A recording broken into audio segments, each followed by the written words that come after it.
I sat in that lawyer's office expecting to hear my name. But every sentence began with Melissa. The house is to be transferred in full to Melissa Collins.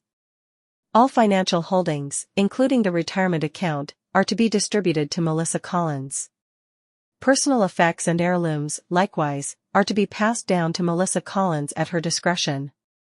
At her discretion. That was the part that hit hardest. Because we both knew what that meant. Melissa leaned back in her chair and crossed her legs like she already owned the place. She didn't look at me. She didn't need to. Her silence was louder than anything she could have said. I just stared at the will. My ears rang. My face felt hot. The lawyer, a man in his late 50s with tired eyes and a cheap tie, glanced at me like he was bracing for a scene. I didn't give him one. I swallowed hard, smiled politely, and nodded. Thank you for your time. That's it. I walked out of that office with a copy of the will in my bag, a pit in my stomach, and a growing certainty that something was very, very wrong. My grandparents were the only real parents I ever had. Mom and Dad weren't bad people, they were just busy being other things. Dad was building his business, Mom was in and out of wellness phases and yoga retreats. I was 6 when my grandparents took me in for just the summer. I never left. They fed me. Schooled me. Cheered me on at spelling bees and sat through violin recitals even though I was terrible. They were there for everything. And when they got older, I stayed for them. I was 23 when Grandpa had his first fall. I moved into their guest room that night. I never moved out. Melissa was always in and out. A visitor. A shadow with perfect hair. She'd breeze in for holidays, charm everyone, post a photo on Facebook, and disappear for another 6 months. She was always the one with the new car, the destination wedding, the Instagram perfect life. She didn't sleep on the couch to make sure he didn't wander in the night. I did.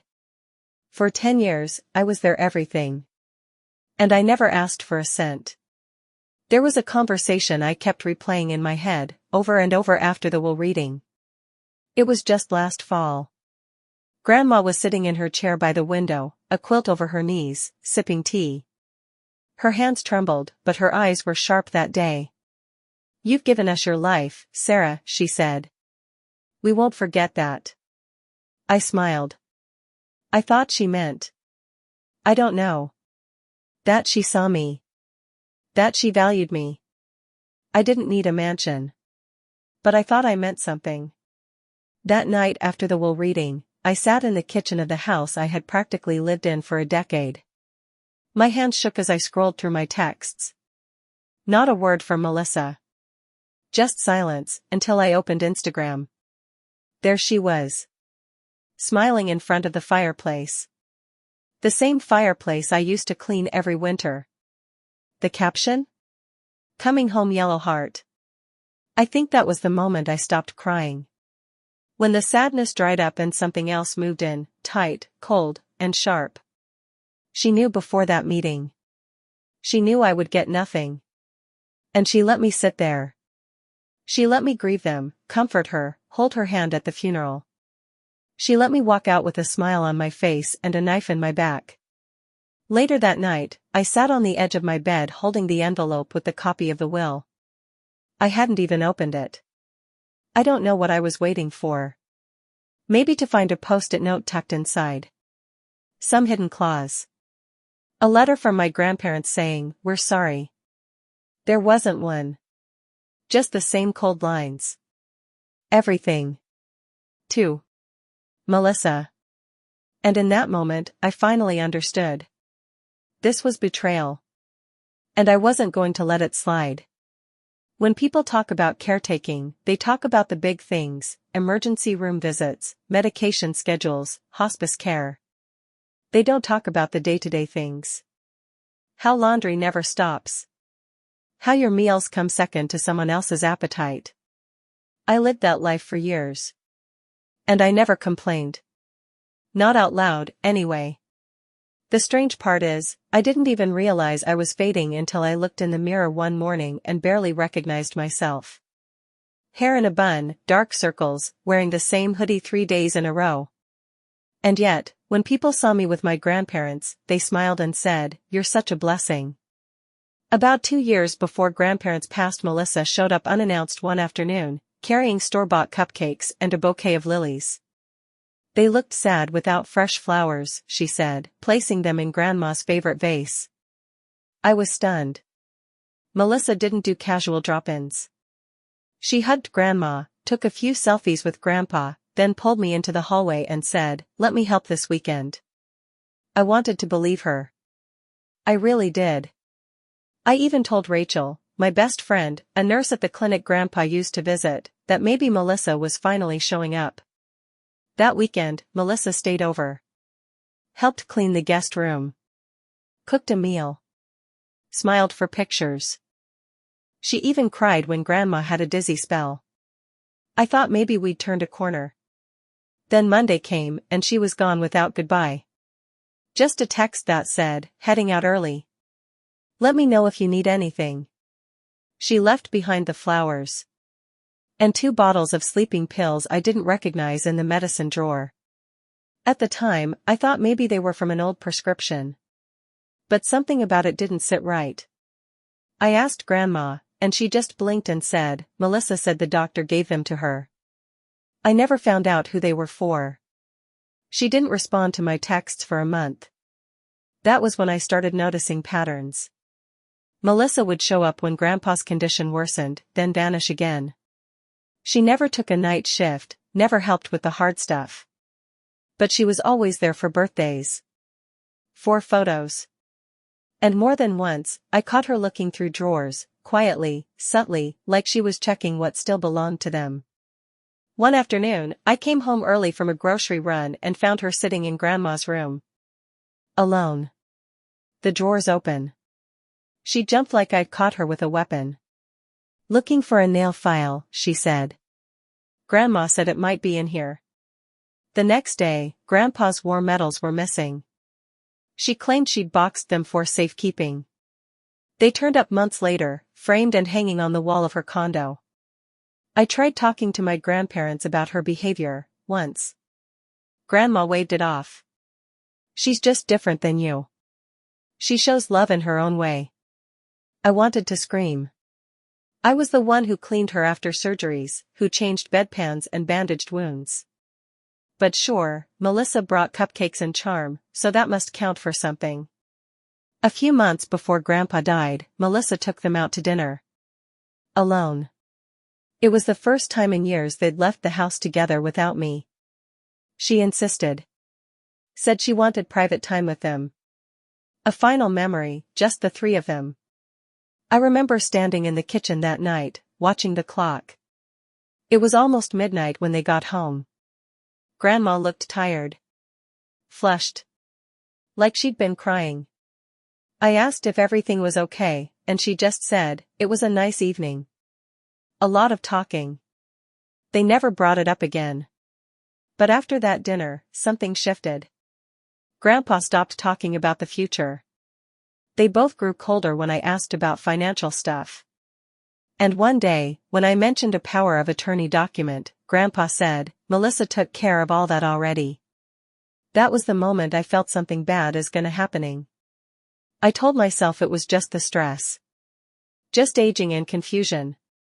But the night before Grandpa passed, I heard him whisper something in his sleep while I was adjusting his pillow. Did we do the right thing? I don't think he was talking to me. I wish I could say I was surprised at the will reading. But maybe, deep down, I already knew. Melissa had always been good at winning the room. And I had always been the one in the background, cleaning up after the lights went out. But what I didn't know, what I was about to discover, was that Melissa didn't just accept the inheritance. She made sure it was hers long before they were even gone.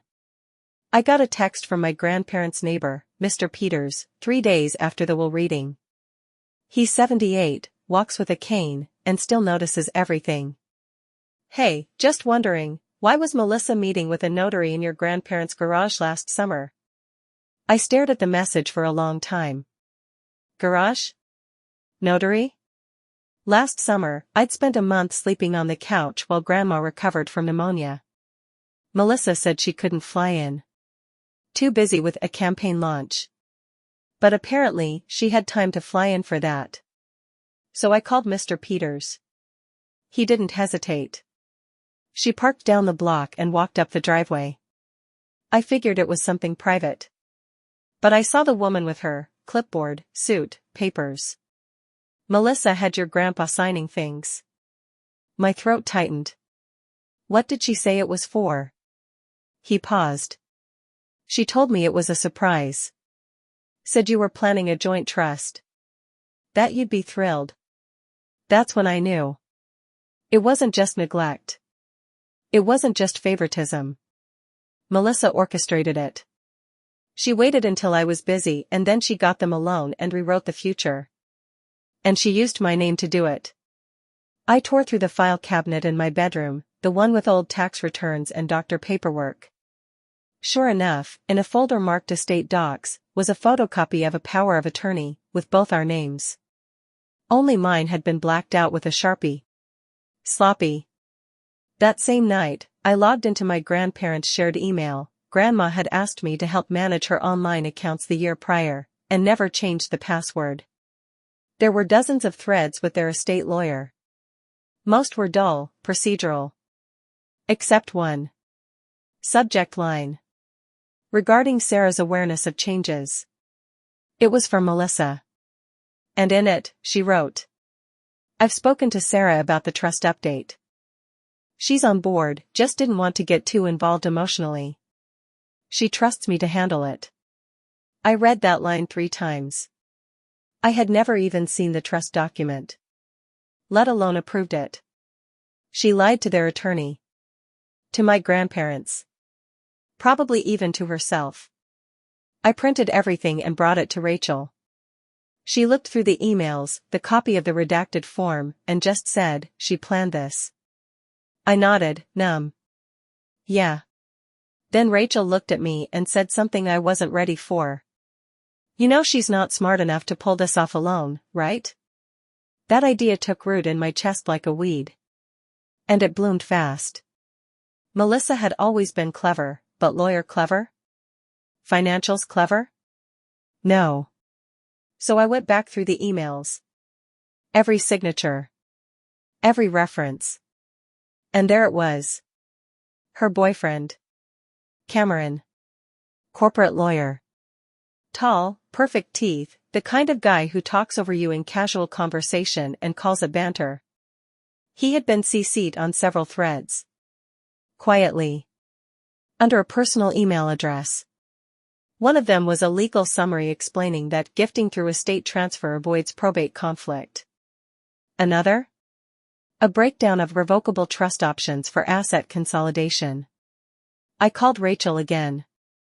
I think Melissa's boyfriend helped her steal my inheritance. Rachel didn't even sound surprised. You think he coached her? I think he wrote the playbook. That night, I messaged Melissa. Just one line. Why was Cameron involved in Grandpa's estate? She read it instantly. No reply. Then I got a call, from Cameron. I didn't pick up. Let it go to voicemail.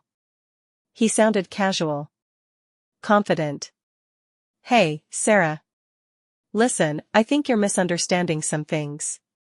There's nothing illegal here. Melissa had every right to talk to your grandparents about their estate. There's no fraud. Don't make this uglier than it has to be. That last line? That was a threat. The next morning, I filed a request to see the original trust paperwork through the attorney's office. Legally, I had no right to it, because I wasn't listed on anything. But I asked anyway.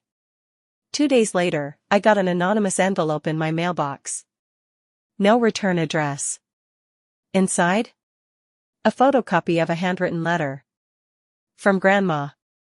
To Melissa. If Sarah asks questions, just tell her we did what we thought was best. I don't want a fight between you girls. We trusted you. It wasn't signed. But the handwriting was hers. And the date? 2 days after that mysterious dinner Melissa took them to. Melissa didn't just steal what was mine. She prepped them for it. She emotionally isolated them. And I never saw it coming, because I was too busy trying to keep them alive. And then, just when I thought I had seen it all, Rachel called me. "I found something," she said. Her voice was clipped, sharp. "You need to see this." I drove straight to her apartment. She was waiting with her laptop open. Rachel works at the clinic where Grandpa used to get treated. She accesses a public-facing caregiver database that logs authorized persons on patient accounts. She turned the screen toward me. Under Grandpa's profile, the only listed medical contact was Cameron. A man my grandparents barely knew. He had been listed for 2 years. That wasn't care, that was control. They removed me from their world one form at a time. And now I knew who orchestrated it. And I wasn't going to be quiet anymore. Melissa didn't look surprised when I showed up at her condo. She opened the door with a too-wide smile and a glass of white wine in hand like I was just stopping by to borrow sugar. "Hey, sis," she said, drawing out the word like we were still 16 and sharing a bathroom. I didn't say a word. I stepped past her into the living room, dropped the envelope of documents onto her glass table, and said, "You're going to explain every single one of those." She looked at the papers like they were junk mail. She didn't even blink. "You've been busy," she said, taking a sip. "But you really don't understand how this works, do you?" I had prepared a whole speech. In the car, I had imagined myself calm, logical, devastatingly articulate. But the moment I saw her sitting there, so calm and confident, something inside me cracked. "I gave up my 20s for them," I said, voice shaking. "I put everything on hold." "And you chose to," she cut in. "No one forced you, Sarah." My hands clenched at my sides. She sat down, crossed one leg over the other. "You always made yourself a martyr. You loved being the perfect little caregiver. But you weren't entitled to anything. You lied to them. I did what had to be done. You had Grandpa sign legal documents behind my back. He trusted me to get it done," she snapped, voice rising. "He wanted peace. And you? You were always so intense. So fragile." That word sliced deeper than I expected. I started pulling out the evidence, one sheet at a time. "You manipulated them. You staged this entire thing," I said. "And you let me think they just forgot about me." Melissa's jaw twitched. "You really think they didn't know what they were doing?" I paused. "You think that makes it better?" She stood up now, pacing. "They wanted someone they could rely on. Someone who knew how to handle things. You would have cried your way through probate." I felt something rising in my chest I hadn't allowed in years, rage. "You mean someone with a lawyer boyfriend who knew how to exploit 2 sick people?" Her face froze. That was the first time I saw it. Real fear. "You can't prove anything," she said quietly. I took a deep breath. "Not yet. But I'm working on it. And you should be very worried." She tried a new tactic then, one I didn't expect. She softened. Set the wine glass down. Tilted her head. "Sarah, come on. Don't throw away our family over this. I know you're hurt. You're just bitter it wasn't you." I stepped closer. "Quiet now. Dangerous." "You're right. I am bitter. Not because of the money. Or the house. Or the will. I'm bitter because you smiled in my face while you were robbing me blind. I'm bitter because I let you. Because I believed you could change." Melissa scoffed. "It's over. The will is final. You got what you deserved." And that's when I pulled out my phone. I hit play on the voicemail Cameron left me. Her face paled. She lunged for the phone. I pulled it back. "Already backed up to the cloud," I said. And guess what? Rachel found a pattern. Your little trust lawyer? He's under investigation in 2 other probate cases for suspicious transfers. Want to know what that means? Melissa said nothing. I leaned in close. It means your airtight plan might not be so airtight. I turned to leave. My heart was racing, but I didn't let it show. She never expected me to fight back.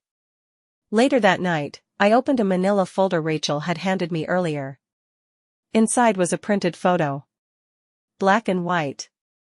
Grainy. It was from one of the clinic's lobby cameras. Cameron. Sitting with Grandma, holding a clipboard in his hands. It was 2 weeks before her final hospital visit. So Melissa didn't just manipulate the will. She sent Cameron to seal the deal. And now? I didn't know Melissa forged my signature. Not until the bank called. A woman named Jody from the local branch left me a voicemail. Hi, Sarah. We're following up on the joint authorization form you signed last year regarding your grandfather's trust.